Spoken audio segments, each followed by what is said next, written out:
এবং এই এক সপ্তাহের ভিজিটে আমরা চায়নার বিশ্ববিদ্যালয়গুলোতে ভিজিট করেছি। চায়নার নগর ব্যবস্থাপনা কিভাবে চলে সেটা আমরা জানার চেষ্টা করেছি। চায়নার যে হিস্ট্রিক্যাল প্লেসগুলো আছে, হেরিটেজ সেন্টারগুলো আছে, সেখানে আমরা গিয়েছি। চায়নার যে ওভারঅল হেলথ সিস্টেম, ইকোসিস্টেম কীভাবে ফাংশন করে সেগুলো আমরা বোঝার চেষ্টা করেছি। চাইনিজ যে টেক ইন্ডাস্ট্রিগুলো আছে সেই টেক ইন্ডাস্ট্রিগুলোতে আমরা গিয়েছি এবং সেই টেক ইন্ডাস্ট্রিগুলো কীভাবে ফাংশন করে সেগুলো আমাদেরকে সমগ্রভাবে জানানো হয়েছে। এর বাইরে চাইনিজ বিশ্ববিদ্যালয়গুলোর ছাত্র সংসদ, সেই ছাত্র সংসদের সাথে আমাদের ফলপ্রসূ মিটিং হয়েছে। চাইনিজ যে থিঙ্ক ট্যাঙ্ক ইনস্টিটিউশনগুলো আছে সেই থিঙ্ক ট্যাঙ্ক ইনস্টিটিউশনগুলোর সাথে আমাদের বসা হয়েছে। ইতিমধ্যে আমাদের ডাক্তার জিএস ব্রিফ করেছেন আমরা কোন কোন জায়গায় গিয়েছি। আমি এখন আমাদের অর্জনগুলো একটু বলতে চাই। আমাদের যে মিটিংগুলো হয়েছে সেই মিটিংগুলোতে আমরা কী কী বিষয়গুলো নিয়ে আলাপ করেছি। তিনটি বিশ্ববিদ্যালয়ে আমরা গিয়েছি, যে তিনটি বিশ্ববিদ্যালয় ওয়ার্ল্ডের খুবই প্রমিনেন্ট বিশ্ববিদ্যালয় এবং চায়নার টপ 10 যে বিশ্ববিদ্যালয় আছে এর মধ্যে অন্যতম।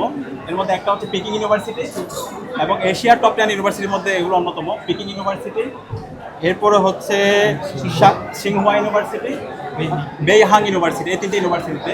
তো পেকিং ইউনিভার্সিটিতে আমরা ইতিমধ্যে আপনারা জানেন পেকিং ইউনিভার্সিটিতে একটি বেঙ্গলি ল্যাঙ্গুয়েজ সেন্টার আছে। তো আমরা আমাদের জায়গা থেকে বলেছি সেই বেঙ্গল ল্যাঙ্গুয়েজ সেন্টার যেটি আছে, বাংলা গবেষণা সেন্টার, সেটাকে আরও সমৃদ্ধ করার জন্য আমরা ডাকসু থেকে কাজ করতে চাই। যে রিসোর্স দরকার সেই রিসোর্সগুলো আমরা প্রোভাইড করতে চাই। এবং একই সাথে চায়না সরকারের উদ্যোগে বাংলাদেশে ঢাকা ইউনিভার্সিটিতে একটি কনফুসিয়াস ইনস্টিটিউট আছে ঢাকা ইউনিভার্সিটিতে এবং চাইনিজ রিসার্চ সেন্টার আছে। সেই জায়গায় ডাকসুর পক্ষ থেকে আমরা তাদেরকে সহযোগিতা করতে চাই। তো তারা সম্মত হয়েছে। আমরা কোলাবোরেশনলি পেকিং ইউনিভার্সিটি এবং চাইনিজ এম্বাসি এবং ঢাকা ইউনিভার্সিটি ডাকসু একসাথে কাজ করতে চাই।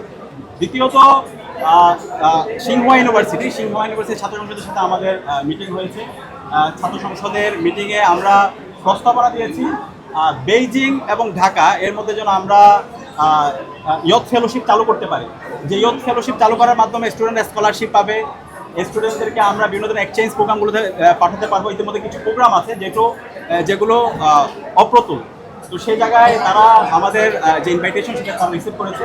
এই এক্সচেঞ্জ প্রোগ্রামগুলো এবং এই ফেলোশিপ প্রোগ্রামগুলো কীভাবে আরও বাড়ানো যায় এবং যারা গবেষণা করতে চায় সেই গবেষকদের সাথে ঢাকা ইউনিভার্সিটি এবং বেইজিংয়ের যে ইউনিভার্সিটিগুলো আছে সেগুলো কীভাবে কোলাবোরেশনে কাজ করতে চাই সে ব্যাপারে সিদ্ধান্ত হয়েছে। এবং তারা আমাদেরকে ইতিমধ্যে কয়েকটা ন্যাশনাল প্রোগ্রামে আমাদেরকে ইনভাইট করেছে। এর মধ্যে গুরুত্বপূর্ণ হচ্ছে গ্লোবাল ইয়থ ডায়ালগ। সেই ইয়থ ডায়ালগে প্রায় 120টা দেশের প্রতিনিধিরা অংশগ্রহণ করবে, সেখানে ডাকসুর প্রতিনিধিকে ইনভাইট করেছে।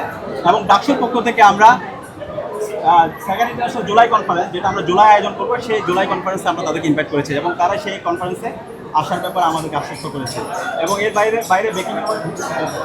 বেইহাং ইউনিভার্সিটি আমরা গিয়েছি। সেই বেইহাং ইউনিভার্সিটির যারা ফরেন স্টুডেন্ট আছে, ফরেন স্টুডেন্টের সাথে আমাদের এক্সচেঞ্জ প্রোগ্রাম হয়েছে। আমরা আশা করছি এই ধরনের যোগাযোগ আমাদের অব্যাহত থাকবে।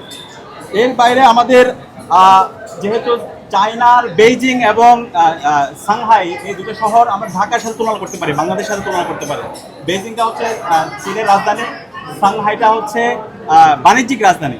তো এই বেইজিংয়ের ওভার পপুলেটেড, ঢাকাও ওভার পপুলেটেড। তো কিন্তু তারা তাদের প্রপার প্ল্যানের মাধ্যমে, স্মার্ট সিটি ম্যানেজমেন্টের মাধ্যমে এই সিটিকে চমৎকারভাবে তারা নগর ব্যবস্থাপনা করেছে। আপনি যদি বেইজিংয়ে যান, কোনো